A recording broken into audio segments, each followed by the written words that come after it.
I've been at GISD since January of last year. I came in mid-year. I graduated college in November of that year, so I went straight from being a college student to being a full-time teacher, which was really a big transition, but I'm so glad that it happened right when it did, because then I was already used to doing my clinical teaching, so I was already used to working full-time as a teacher, but then I just went straight from being a student teacher to being an actual teacher with my own classroom, which was really cool. Yes.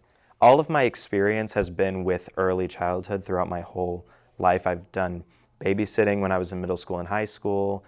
I always did children's ministry at my church growing up. So I've just had all these opportunities to work specifically with early childhood. And then throughout college, I also worked at a preschool and a licensed childcare center because my mom is actually the director of that childcare center. And so I always knew that I wanted to work in early childhood. So right now I currently teach kindergarten. I just love seeing the kids going from not being able to shape a single letter to being able to read and write words by the end of the year. I just think seeing that transition is just, and that progress throughout the year is just really special. And it just shows that, like, you know, what you're teaching is going to leave a lifelong impact, because the skills we teach them early on in early childhood are skills that they'll be able to use for the rest of their life. One thing I described in a research paper I wrote in college was that I feel like the best thing when it comes to being a teacher, or the best thing you can do as a teacher, is to learn how to think like a student. And so, because I feel like lots of us can tend to think only like a teacher, it's important to understand their needs, where they are, what they're thinking while you're teaching them, how they're absorbing the material. It's important to put yourself in their shoes and just to try to see things through their perspective. So then you can make your lessons better and also provide better differentiation and provide better accommodations for kids that need that extra support. And so that's what I try to do, is I just try to look at my kids and think, how are they absorbing this material? How do they see it?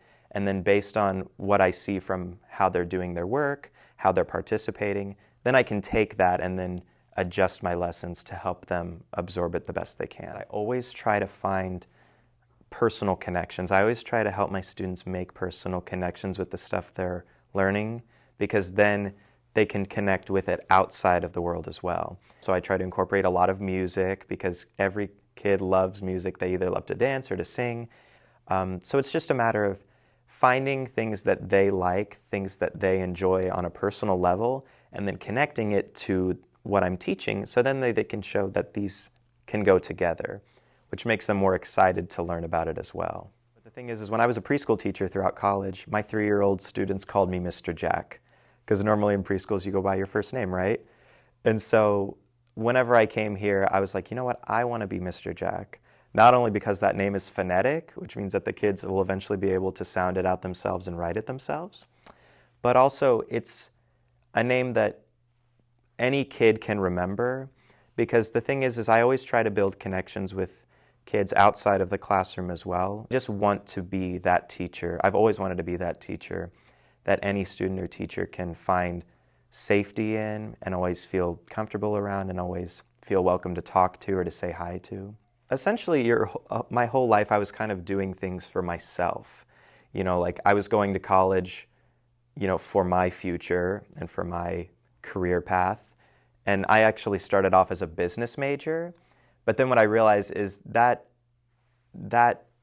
pursuit was really for more what I wanted. But I was like, I want to pursue a career for the interest of others and where I can make an impact on other people's lives. I went from being a